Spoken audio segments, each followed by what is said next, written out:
হে মানুষ, তোমাকে বলি, তুমি ভয় করো রবকে, যার কাছে তোমার প্রত্যাবর্তন। তুমি দেখছো না তোমার পাশের মানুষটা ঠিক 20 বছর আগে তোমার মতোই যুবক ছিল। তুমি দেখো পৃথিবী তার গতিতে চলছে, তোমার দাদা চলে গেছে, তুমি কয়দিন তার জন্য কি করেছো?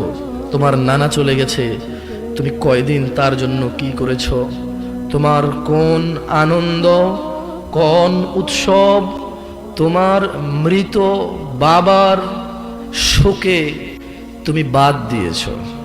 না, আমরা কেউই বাদ দেইনি। আর এটাই হওয়া উচিত, এটাই আল্লাহর আদেশ।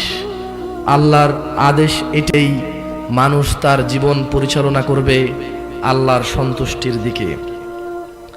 মানুষ, তুমি নিজেই বিবেচনা করে দেখো, তুমি যদি তোমার বাবা আর মৃত মায়ের মৃত্যুতে তোমার জীবন যদি থেমে না থাকে, তোমার আনন্দ যদি রুখে না যায়, তুমি যখন এই পৃথিবী ছেড়ে চলে যাবে, তোমার ছেলে সন্তানের কি জীবন থেমে যাবে? যাবে না। সতর্ক হও মানুষ, মৃত্যু আসার পূর্বে। শোনো মানুষ, তোমাদের সম্পদ ও সন্তান সন্ততি এগুলো জাস্ট তোমাদের জন্য, আমাদের জন্য পরীক্ষা স্বরূপ। ওয়াল্লাহু ইনদাহু আজরুন আযীম। আর আল্লাহ, ওনার কাছেই রয়েছে মহা পুরস্কার।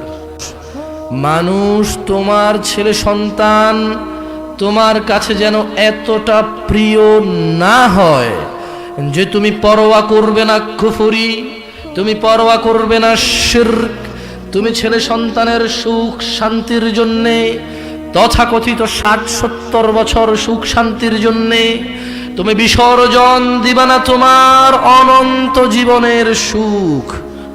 মানুষ, তুমি আল্লাহকে ভয় করো, তিনি আমাদের স্রষ্টা। যেমনটা তিনি বলেছেন, ইয়া আইয়ুহাল্লাযীনা আমানু লা তুলহিকুম আমওয়ালুকুম ওয়ালা আওলাদুকুম আন যিকরিল্লাহ ওয়া মান ইয়াফআল যালিক ফাউলাইকা হুমুল খাসিরুন।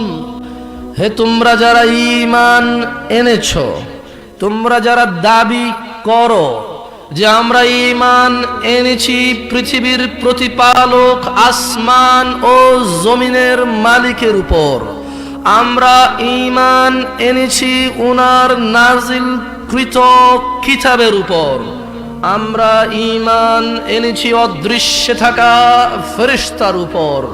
হে মুমিন, তোমরা যারা ঘোষণা করো, তোমরা যারা এমনটা দাবি করো, তোমাদেরকে তোমাদের দাবি নিয়ে বলছি, তোমাদের রব, যিনি তোমাদের একমাত্র আশ্রয়দাতা, ওনার বিরুদ্ধে এই পৃথিবী এবং তার পরের পৃথিবী কোনো কিছু ওনার বিরুদ্ধে কাউকে আশ্রয় দিতে পারবে না।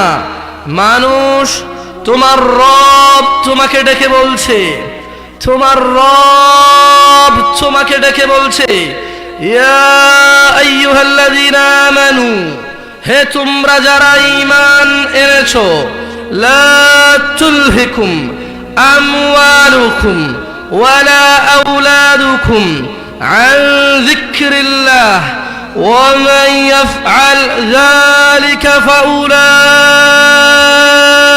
হুমুল খাসিরুন। তোমরা যারা ঈমান এনেছো, তোমাদের ধন সম্পদ সন্তান সন্ততি যেন তোমাদেরকে আল্লাহর স্মরণ থেকে উদাসীন না করে দেয়।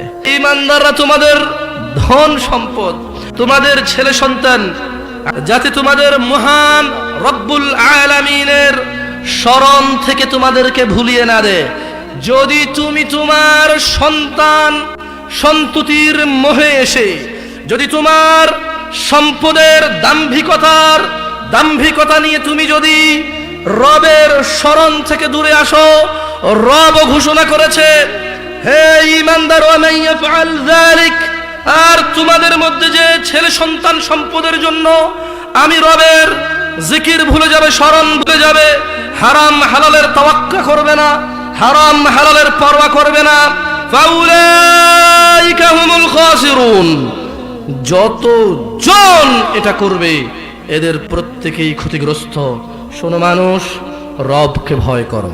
তিনি যদি পুরো পৃথিবীর সমস্ত মানুষকে, সমস্ত জিনকে জাহান্নামে দিয়ে দেয়, ওনার বিরুদ্ধে দাঁড়াবে, ওনার বিরুদ্ধে আশ্রয় দেবে এরকম কেউ